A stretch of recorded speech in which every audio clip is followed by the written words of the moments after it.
Oh. All right. Hey, everybody. My name is Tori Townley. I am here with my coffee. Welcome to the Serve Brew. I've got Pastor Wayne Francis with us from Authentic Church. Hey, Pastor Wayne. Hey, Tori. How you doing? Hey, man, doing great. Thank you so much for just hanging out with me today and sharing your heart. My dad is the one who introduced us. Imagine that. My dad introduced us. Yes, love it. Yeah, Dad's the best. We love you, Dan O. But he has told me so much about Authentic Church and just the incredible passion that you, Pastor Wayne, have in your whole congregation and just amazing stuff that y'all are doing. I was definitely stalking you guys on social media and just really super wowed by the heart that you guys have. And just wanted a chance to highlight your voice and get people inspired on different ways that they can reach out. So you're in Westchester, New York, correct? Yep, absolutely. White Plains. Mm-hmm. Awesome. Cool. So tell us a little bit about you, your story, and then a little bit about Authentic Church. Just take your time. Let us get to know you. Sure. So Awesome. I am a Bronx native. I was born and raised in the Bronx. So I'm from New York City and have lived there for most of my life, except for a quick stint when I lived in Indianapolis and St. Louis before coming back to New York to start Authentic Church 7 years ago this month. Isn't that crazy? So Wow. I was born and raised here, but when I was growing up in the Bronx, my parents are Jamaican, and my dad was a very strict Jamaican man that didn't play games. So I was getting into a lot of trouble in high school, just with the wrong crowd. Nothing that wasn't unfamiliar to many unfortunate young black men in our community. And my dad was working in White Plains when he came from Jamaica. He's been actually working I'm 42 years old. He's been working in White Plains for 40 something years. And so he was commuting up here about a half an hour from at that time, a half an hour from the Bronx, and getting a totally different taste of what New York was like in the hallways of suburbia here. And so he had a friend that owned a pizza shop. He actually still does own the pizza shop here in White Plains. And he was telling him, hey, my son's getting into trouble in school. And, he's with the wrong crowd. He's a good kid, but he's just with the wrong crowd. And the guy, Italian dude, said, Peter, send him up here. You can use my address. Real kind of Gambino, kind of real OG Italian dude. And my dad used somebody's address so that I can finish my junior and senior year at high school here in White Plains High School. And it was transformational to my life. Like, I just totally became a different person because of just the access to different resources in the community. And it was multicultural, and it was just so life-changing for me. And so I would come to school in the morning with one of his friends that worked with him, and then take a bus about an hour and a half home every single day because I had to lie pretty much for 2 years. I wasn't a Christian, but I graduated from high school here in White Plains, and it was so transformational to my heart, Tori, that when I became a Christian in my first year of college, I went to school at Fairleigh Dickinson University at the time in New Jersey. And when I gave my life to God when I was around 19, I was like, man, I want to do something for God here in the Northeast. But anyways, long story short, I ended up going to Bible college, studied theology for a little while. I ended up working for this organization as the creative director for about 5 years, traveled all around the world preaching and teaching at youth camps and conventions and all this good stuff before getting pretty much clinically depressed, realizing that there was some shifts in my theology that weren't consistent with the organization that I was a part of. And there was just some things that I was just moving in a different direction. And some of my friends, actually one of our ARC church planters or ARC pastors, Mark Johnston, had went and started a church, and we were friends. And then another friend of mine named Todd Gaddy started a church. And I was like, dude, man, I think I could start a church. Like, I always thought I'd take a church, and try to multiply it or something like that. But I would have like lots of influence with my friends and stuff. Lots of influence with my friends and stuff, like at the gym and everything like that. And I decided I think I have the wherewithal to start a church. And so when I started to think about what that would look like, I thought about White Plains because it was so transformational to my life. So fast forward, I had a small team of people that I somehow bamboozled and recruited, didn't know anything about the art, didn't know anything about church planning per se, besides I have friends maybe in New York that I could connect with. And I had a small band of people, maybe about, I don't know, 6 young people in their 20s or so that came along with me to start Authentic Church. And I just had this vision of what would it look like to have a church that was very simple, that went with the kind of Acts 2 model. And at that juncture, authenticity was like a buzzword, but it was also my thing. It was like, man, I'm going to marry myself to this word because I just wanted to be me. I really just wanted to kind of do church in a way that connected people with God. So that was the passion behind Authentic Church. And this whole minimalist thing with the periodic table of elements inspired me, this gathering together of all these people that would bring their own element to the church, and this conglomerate of just cool things happening. And I had this idea of the church. It's still our mantra today, live for real. And that's how we started Authentic Church. So emptied the 401k, me and my wife Classy went all in, started living with some of our friends before we launched the church to come back,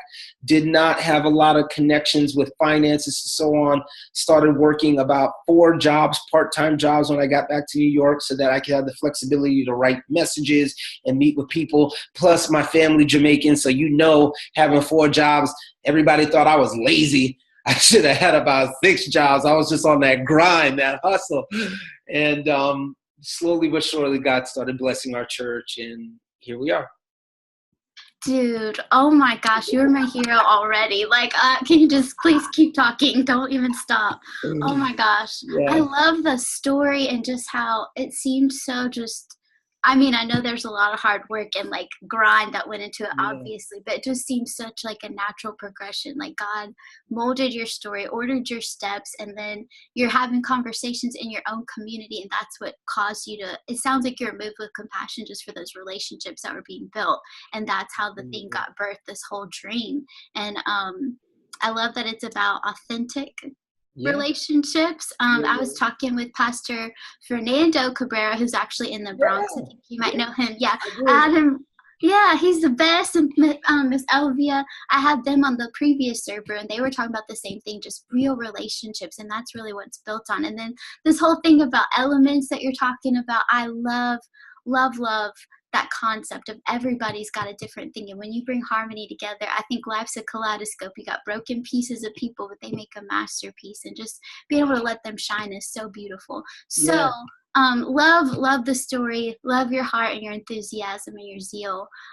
Definitely makes me want to come visit, and I'm sure everybody else watches this, come on, go help Authentic, let's go serve with you guys.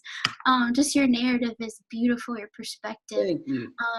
So tell me about the community there. So I want to know about kind of how you mobilize the people within your church to make a difference, but first tell me a little bit about what does Westchester look like as far as serving people and reaching out? Not every community is the same and has the same needs. So what are some of the things that maybe break your heart or bring you to compassion there? Yeah, Westchester County is a bedroom community of New York City. And so we're about 15 minutes away from the Bronx, a half an hour north of Manhattan, at least White Plains is. And it is very, very affluent in many places of the county, but it's also very broken in different places in the county. And so there's been a lot of segregation. And because of affluence, that means that the flight of people moves in different areas. And while homelessness is not always rampant, there are a lot of pockets where there's poverty, where people are living below the resource line for day-to-day functionality in different areas of Westchester. And so the tension has always been for me is how do you mobilize affluent people to care for their neighbors well? And how do you make sure that the people in the pockets of our communities are actually getting the services and the benefits of a local church that cares for them beyond coming to church on Sunday. So one of our core values was always to love with no strings attached and start working with community stakeholders that actually do better work than us to move the needle for the betterment, for the glory of God and the good of the county. So from day one, I got really involved with the community in terms of serving on coalitions and like interest issues. So for instance, sometimes when we think about serving communities and so on, you think, okay, how do we help homeless people? How do we help poor people? But it's really more about getting the pulse of what is ailing a community. So for instance, if there's a coalition or a community concern about behaviors of young people and risk factors involved with them making unhealthy decisions around alcohol or vaping, or then the church needs to start answering the tensions of what's affecting people. So if that's bullying, then you need to be at the table around bullying. You know, it's all of those different issues that make a difference in the lives of people.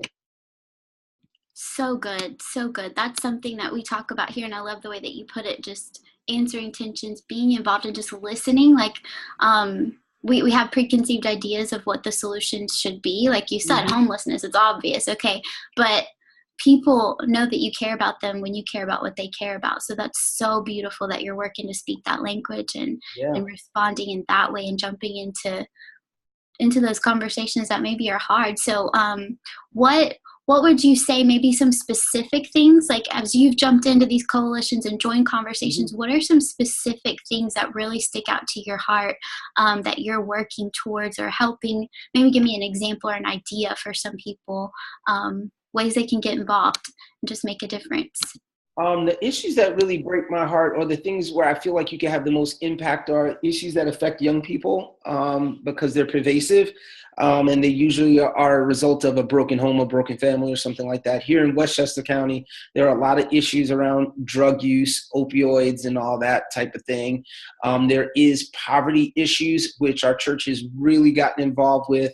And sometimes those issues have to do with people that are not homeless, but they just they're not making ends meet. And so they're straddled with debt. They don't have compassion, and they don't know how to break the cycle. And so there's a lot of education and stuff that we're trying to help people with there. So things like getting gently worn clothing and suits and stuff for people that have never felt the dignity of knowing how to walk into a job the right way, and training them on how to present themselves, and working with, Open Doors, an agency that we work with, so that people can get confidence on interview skills that break cycles that are systemic. And of course, there are issues that we reach out a little bit further, like into New York City, that have to deal with just poverty. One of the things that there's a lot of teen mothers and so on. And so we've been very involved. We gave the second largest contribution in the history of Westchester County to the diaper bank that opened up maybe about 2 or 3 years ago. And we're constantly just trying to do good things like, hey, diapers are expensive. And there's people that they might not be out on the street, but they're actually allowing their kids to wear diapers that are old and dirty for a long time. So how do we ease that tension? Gotcha. Beautiful stuff. So, okay, with all of that, I love how you mentioned too, just helping people who maybe haven't discovered their compassion yet. So if you have a group of people who are affluent, maybe don't understand that they have a lot of needs, like they have internal needs that they're not ready to express yet, just awakening compassion in people and saying, hey, you can make a difference. Like that's healing, and that's a way to just bring forth life in people. So you have like a really cool multi-dimensional kind of way that you're reaching. It's all different directions. So really complex, but super beautiful at the same time. I love that. So what would you say, let's see, I had a question. Tell me this, Authentic Church, what kind of is your, not strategy, you don't have to have it on paper, but like if I was like, tell me about outreach at Authentic Church, what's your kind of mobilization? Like obviously you, Pastor Wayne, you're involved in coalitions and big conversations, listening and mobilizing, but if I'm new to the church and I want to get involved, how do you mobilize people and empower them? What's kind of your plan there? Yeah. Okay. We use life groups obviously as a great conduit to get people plugged into. Here's the key for us, that we make sure that we are making recurrent impact. And so there's always relationships that we're making sure that we sustain and we have recurrent impact. So yesterday I was preaching about a group of women in our church that host our annual dinner for homeless women in White Plains that are in transition. And so that's a group that people can automatically go to that are not only just having their own serve, they're having staple events along the year that you can get plugged into. For instance, now they need blankets. And so they're doing a blanket drive. You can automatically get involved. There's things that we do that are very in the art tradition of, Show Love Week is what we call it.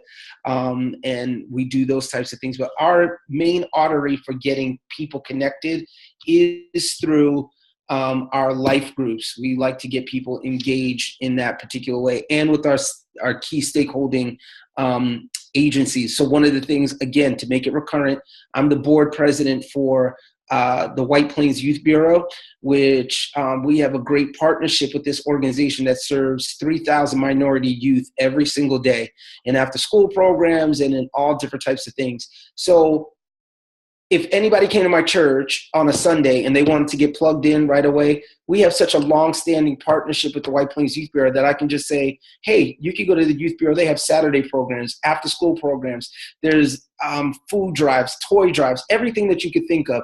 And that's from establishing a strong relationship with a key stakeholding agency that does good work. So that's usually the next step, life group, or because of my affiliation with the Youth Bureau, hey, go to the Youth Bureau. Beautiful. I love that too. Life groups help make the culture consistent, that whole recurrent thing you're talking about. I think that's awesome, and it lets your people get involved. Yep. And they're kind of driving it, right? Like Yep. it's their ideas, their passion, but you're showing them paths and ways to connect.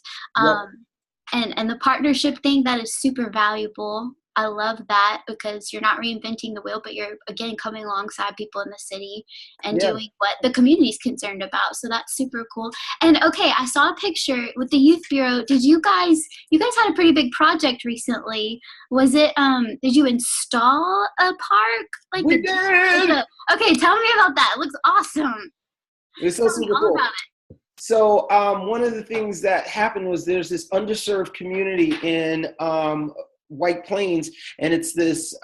What was happening was their park was so dilapidated that kids were getting hurt and all that stuff, and also it was they didn't have the recent technology so that when you're bouncing a basketball, it's not as loud. It was like really disturbing some of the older people that lived in the neighborhood, and they were looking. What's happening in a lot of cities is that grant dollars are being cut.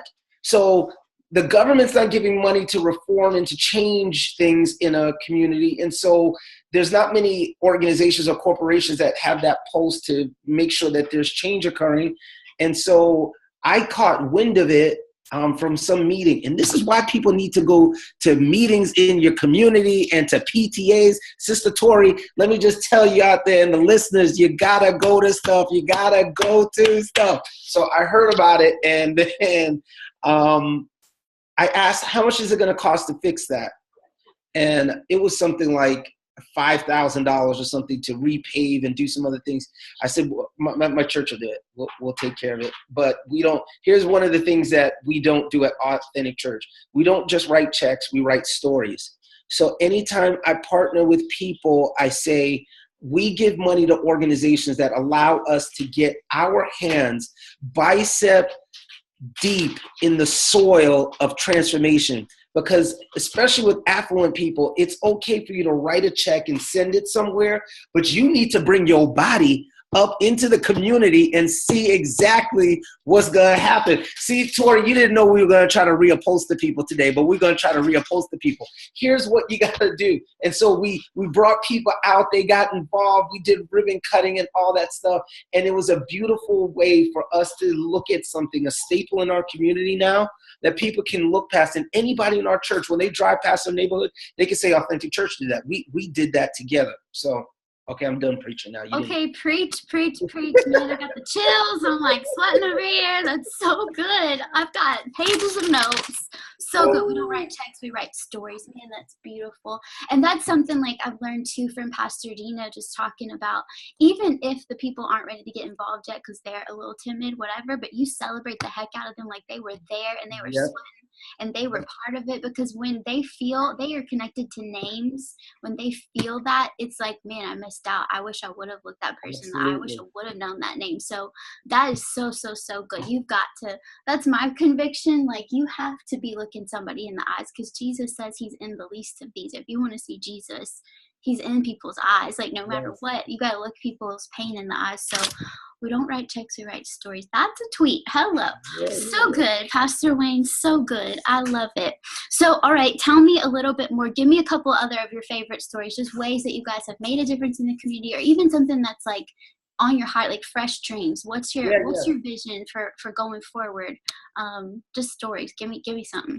Yeah, I have. Just basically keep talking. Don't listen to me ask questions. Just talk, and we'll go from there. Oh, I have so many stories because I really love this. This is like really at my core. And so when we first got here, we started a breakfast called Breakfast on Ferris for an underserved community in our neighborhood. And here's the deal. You always want to give people dignity.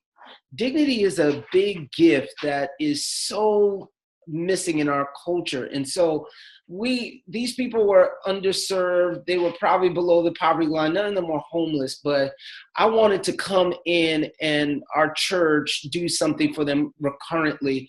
That was just fun. And like, you got to look at your community and just be like, hey, I just want these people to be my friends, not because of what I could get back from them, but like, I don't know. My vibe is just like, I always want to have a party. So like, I can't have everybody over my house for brunch or breakfast, but I can get our whole church to go have brunch and breakfast. And we want to do it right. We're not coming in with cheap government eggs. We're not coming in with, dry bread, hockey puck bread. No, we came in, it was gluten-free. Why? Because we also want to teach people how to systemically care for their health. It was organic, cage-free eggs. We want people that were struggling with diabetes and all that stuff to have a decent, healthy breakfast that they might not be able. And let me just tell you, we used to decorate the place on fleek. It was not, little cornball table. I wanted tabletops. Look, I wanted it to feel like you were walking into the best restaurant ever. Why? Because I want people to have dignity. You look at people in their eyes, you touch them, you hug them. You don't throw the stuff on the plate like this to make them feel like it's a slop line. You serve, you pick it up. So that was a wonderful thing that we did for a while, but it was so expensive that I couldn't keep it going. It was one of the things that broke my heart the most in leading in the last 7 years. Because you couldn't have the funds to do it the way you wanted to do it. Yeah, and I would not do it any way less than I needed to do it. So I like that. Well, in Jesus' name, I'm believing that he's going to revive that breakfast, that brunch. He's going to bring it. I'm going to say that in Jesus' name. Oh, that's cool. That whole dignity thing, man. Like, that is big, big, big in my heart personally. Just, it's not, I'm just here to do good and feel good about myself, but you're my treasure. I'm going to look you in the eyes. I'm going to give you my name first. Memphis Dream Center, they started off, they'll tell you they had like a homeless outreach, and then along the way kind of realized like, no, we don't label people by circumstances. They just call it their downtown friends outreach. Like, yeah, I love that. The thing. So like, I totally get where you're going. Like, people are treasures and values. They're not just a project, and they're not a recipient of your good. So I love that whole, and I'm sure that that's woven into the whole fabric of the church. Authentic church. Hello. Like, that's who y'all are. Yeah. So good. Recently, we just, there's a lot of young men that are being incarcerated in the lower part of the county. And so we struck up a partnership with the youth shelter in Mount Vernon. And this has been really fantastic, because these are guys that got incarcerated, are coming back into the community and need skill sets to work. They've been, marginalized for a long time. We went in about 2 months ago, and the facility that hosts them, they don't have a lot of resources. We went in and painted the whole thing over to make sure that it felt fresh and new. We have done a lot of things with clothing and so on for the boys there, and some training opportunities. And you know what? They started coming to church every Sunday. This is one of the stories where people actually started to come to church and their counselors brought them up. And last year, about 5 of the boys, there's a picture on my Instagram, 5 of the boys gave their life to Jesus. And it was so beautiful to see that happen, from just going and painting someplace over and, showing that type of love with no strings attached. Like it's again, a lot of the things that motivate me to give and serve has to have some tangible hands-on thing where people can actually feel, smell, sense, interact with people. And I stole an idea from this church, our church, Rock City Church, I believe in Ohio. And we're just trying to point people toward generosity all the time. So we took our Connect cards and we said, look, every time you fill out a Connect card, if you just write blah, blah, blah on the Connect card and drop it off someplace, we're going to donate $1 to the Mount Vernon Youth Shelter. We're going to donate $1 to this, so that people have a visual connection that we're here to make a statement for Christ, regardless of our state in life. So beautiful, being able to connect people's actions to a cause and let them know how they're making a difference is awesome. So yeah, I'm with you. Like, you gotta know the meaning behind what you're doing. It's not just mindless, because we do live in a world where it's easy to just, like you said, write a check, be mindless, and just think, okay, I'm good, I'm making a difference. But no, they gotta know you're seriously making heaven or hell bigger. Like, one or the other, you're doing something. So I love that you're so careful to lead people in that intentionality. So, all right, you guys obviously have lots of lots of opportunities, lots of conversations that you're in. And again, going back to what you said about just get at the table at some of these meetings, like, it can be a drag. I know, like, even here, I get emails like, come to this council meeting, that one, and this one. Boring. Oh gosh, that sounds awful. Fully organized. So yes, but so vital. And I love that you're just so passionate about it. It's a sacrifice, I'm sure, but wow, what value is coming out of that. Absolutely. So what guides you when you're making decisions on what to jump in on, what to put resources towards? Obviously, you said kind of a tangible outcome is one of the big things for you when you're deciding if you're going to put resources towards it. So, like, obviously building that ball court in the middle of the city, like, that was a tangible, we did this together. There's people connecting on it. It's obviously a great win. So what are some other factors when you're limited and possibly on some budget and resources, but you want to make a difference? What are the factors in saying yes to opportunities?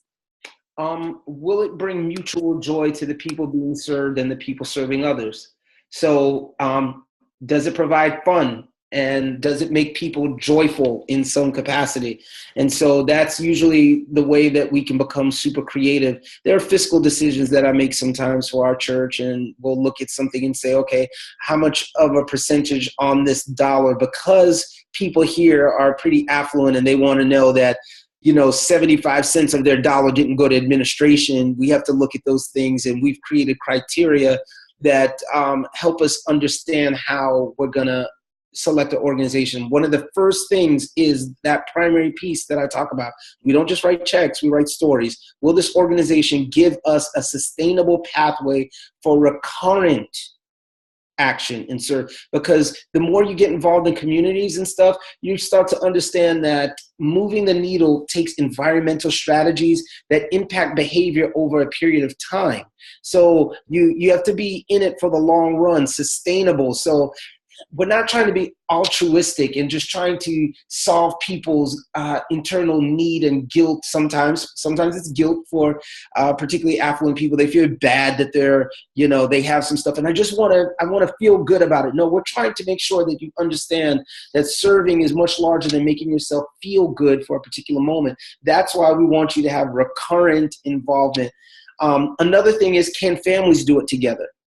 That's a big deal, because we want little 10-year-olds. If I can show you some video clips, we want 10-year-olds painting that youth bureau shelter or whatever, so that they're starting to learn service from a very young age. So we ask ourselves, can families do this together? Can we pull people together to accomplish the better good for the glory of God and the good of our county as teams and as a family? Sometimes it's about partnerships for very good work that we know that we can't do better. If we thought that we could do something on our own, we would, but there's different ends that you need sometimes in a community where there's been an organization that's been there 100 years, and it's better to partner than to create something. Sure. Good stuff, good wisdom. I like that you think about all the dynamics, making sure that your people can get involved. Families is a big, big thing for us here in Birmingham too. Just it's important. Like, people want to be able to teach their family generationally how to get involved, and that's Yeah. building your church future wise too. So that's big vision. It's beautiful. Yeah. Okay, so great answers. Tell me something, Pastor Wayne, that maybe, I don't know if you don't have to tell me if you're dreaming and it's a secret, but what's something fresh in your heart? Like, you have this vision maybe for your community, something that, I don't know if it's like, Dream Center, or it doesn't have to be that, just something that is fresh in your heart for the community. What's something coming? It is sort of like modifying the Dream Center concept, and doing something a little bit different, in the sense of I really have a heart and a desire to create a place for people to enhance their skill sets. So I would love, this is fiscal, which is such a pain in the neck sometimes, but I would love to do something where we're training people to learn resume skills, and I have dreams mostly about, admittedly, about helping young people and families through young people. I'm really passionate about young people. And so I have graphic designers here at our church that make super dope artwork and whatnot.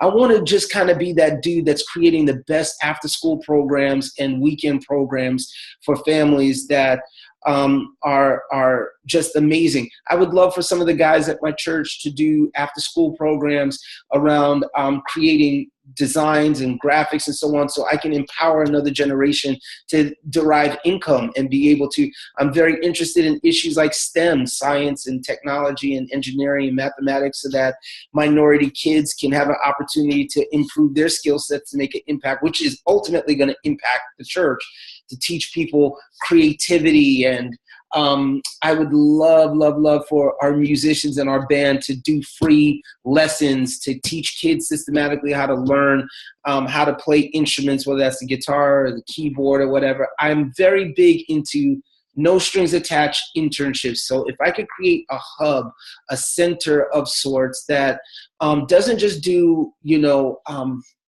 things that are driven towards, I want to reduce poverty and in terms of homelessness and feeding people, but I'd really like to think about systemic long-term change. And I feel like if I can impact young people, then I make healthier adults that are making healthier decisions. So that's my passion, and why I'm so much involved in things that impact the lives of young people. Beautiful. You just painted a big, beautiful vision like that.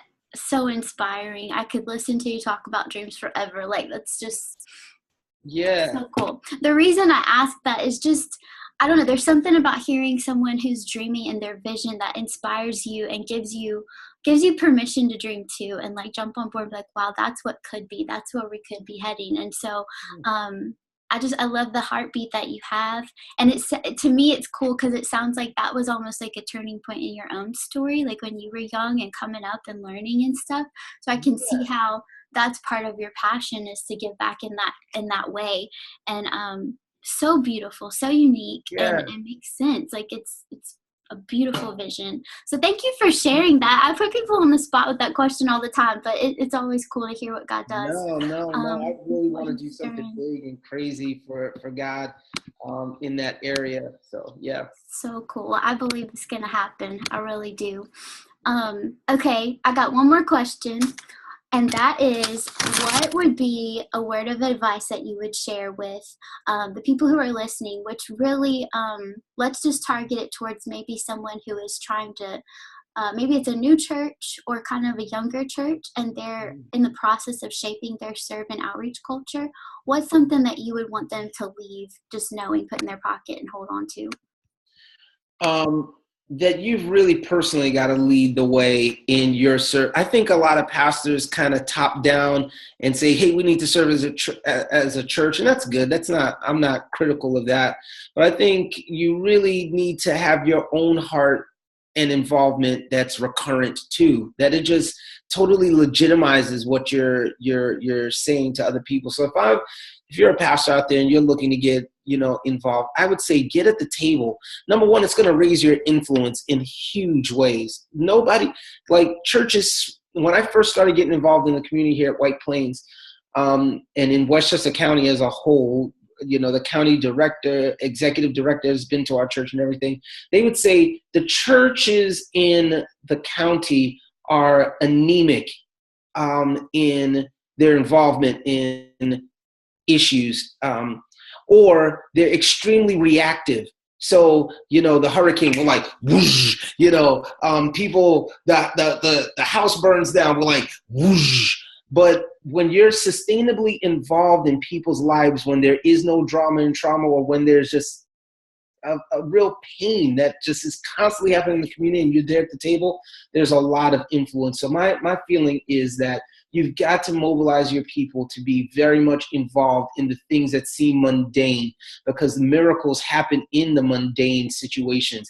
Whether that's a parent that consistently goes to the PTA, don't just go for your kids, go sell some of that merch. Those people need the merch sold there, and you're going to hear conversations about this kid that's getting involved with vaping and this, that, and the other. You've got to keep your fingers on the pulse of what's going on with people. And the best way to do that is to be involved yourself, particularly in the church planting phase, when you're in that embryonic stage of trying to get the identity of your church out in the community. Don't just do it because your impulse is, well, churches are supposed to serve, so I got to get out there and serve. You got to be broken for the people that are broken, because at the end of the day, these are the same people that you're going to try to get in growth track, and you're going to try to get them delivered to find freedom. Guess what? Before they come to your church, you got to just get out to where they're at and get to those tables. Join that coalition, get on that board, volunteer someplace, do it consistently, and that's what's going to make a needle-moving impact on your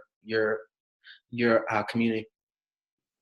Holy cow. Can you please come be like the Serve Day rep forever? I love you so much. Holy cow. So good. Like, so good and so true. Like, I believe in White Plains right now because of the way you talk about, like, it is dripping with passion, and there's so much potential and beauty there. And that, to me, like, that's how we should be. We should be so broken and in love and believe it. Like, I believe in it because you do. And yeah. I see it. I can see the vision, and just so good. Great advice, making sure that you're getting involved. And then I love what you said about, we're not just supposed to be reactive, but we're supposed to be there present, consistently, recurrent. I remember when the Vegas shootings happened, so sad. But I talked to one of the churches, and they were kind of like freaking out a little bit, just like we were responding, but we don't really know what to do. Whatever, like we didn't plan for this. Like, you're not supposed to plan for it. There's no way you could have planned for something like that. But what they didn't realize was they already had so many wonderful relationships in place. When they told me what they were doing, I was like, you guys are already, you have a posture, like your posture is set. You have the relationships, and maybe you don't know exactly what your reaction is going to be right now, but you're ready for it. And so I think that kind of goes along with what you're saying. Like, if you're consistent in the community, when crazy things come up, you're going to be ready for it, but you're invested for the long haul. And that's what really matters. If you really love it, that's what really matters. Called upon, you'll get a reputation. So now our serving has given us a reputation. So an organization called Backyard Sports reached out to Authentic because they're building little playgrounds around Westchester County. And what their organization does is they partner affluent families with poor kids. And so if you grew up in the hood, you ain't going to play hockey, right? There's no hockey rinks. But if you're in the suburbs, you can learn how to do that, right? And how do we partner together? And this organization doesn't have a lot of money, but they want to do some stuff in some communities. And they said, hey, can you guys supply some workers that will help build these little playgrounds in underserved communities so that kids can get exposed to playing these new games that you don't get in urban areas? I'm like, como se dice? Yes, count me in. Like, we're going to figure out how to do it because of having a reputation for serving. That's the other thing that I'm going to say about this too, Tori. I know we got to end, but you got to find your niche when you're serving. You need to, sometimes you splinter you want to be the church that's known for every need. You want to be this people that, no, I'd be happy if we're known as the diaper church. That church just gives away diapers all the time, right? Like, you got to focus sometimes. And it's great to do a number of things, but a church has to identify one singular thing. And you can hear from me, I'm all about the youth, single moms, young moms, find that thing and do it well and do it excellent. And yeah, I'm done.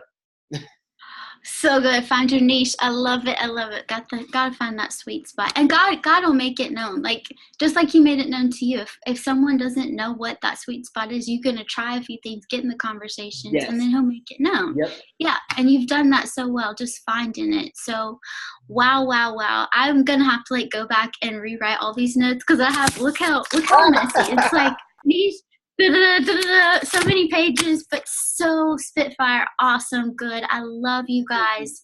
Thank you for taking time. Thank you so much. If people, I'm sorry. No, I said thank you for raising the visibility of serving in the art. That's cool. Yes, it's an honor. Big time, big time. Thanks for all y'all are doing. Hey, if people maybe want to just reach out to you or someone on your team just to learn more about some of the ideas you shared today or concepts, what would be the best way? Social media, email, something? Yeah, my handle is at Wayne Francis on Twitter and on Instagram and on Facebook. You can find us there. But if you want some more information specifically about what we do to help people take next steps in the area of serving, you can email Jim, Jim, at authenticchurch.com. He is our Next Steps pastor. He plugs people in. He is a passionate guy. If you think I'm turned and lit and all that stuff, you need to talk to this guy. He'll help you figure out what we're doing specifically in some of our recurrent projects and some of the things that are on the horizon for this spring and this summer. We're trying to be really creative in the way that we serve, and Jim at Authentic Church would be great. We'd love to hear from you. Beautiful. Shout out, Jim. Hello. Cool. All right, Pastor Wayne, would it be all right if we pray before we close out? Absolutely. Let's do it. Awesome. Father, I thank you so much, Jesus, for Pastor Wayne and Authentic Church and his wife, Miss Classy, Jesus. I thank you for just the beautiful, beautiful vision that you've given to this family, God, and to this church. I thank you for Westchester, New York, God, and all of the wonderful opportunities and people that you're placing together, God, the different dreams of different talents and resources, God. I thank you for Pastor Wayne and the ears to hear that he has, the heart to instill dignity in each person, to let them know that they're a treasure, that they have a place, that they belong, and that they're going to be empowered with meaning, Jesus. I just pray that you provide resources for them, God. I pray that you provide people, pray that you provide everything that they need, that the dreams in their hearts, God, the ones that you gave them, will come true by your way, God, and your timing. And that just Pastor Wayne's vision of being able to train up youth and just be able to show them who they are and you, finding identity, finding their talents and the gifts that you've given them. I pray that you use him to elevate them, God, and just let it be just something that is historical, that the world looks back on, is like, wow, there was something special about that, and it made a difference in history, God, and in the future. Just anoint them and bless them, God, and let this be their best year yet. In Jesus' name, amen. Amen. All right. Thank you, Pastor Wayne. Thank you so much. We'll see you around. I might be visiting soon. I hope so. Awesome. All the best. Thank you. Yes, sir. You too. Bye.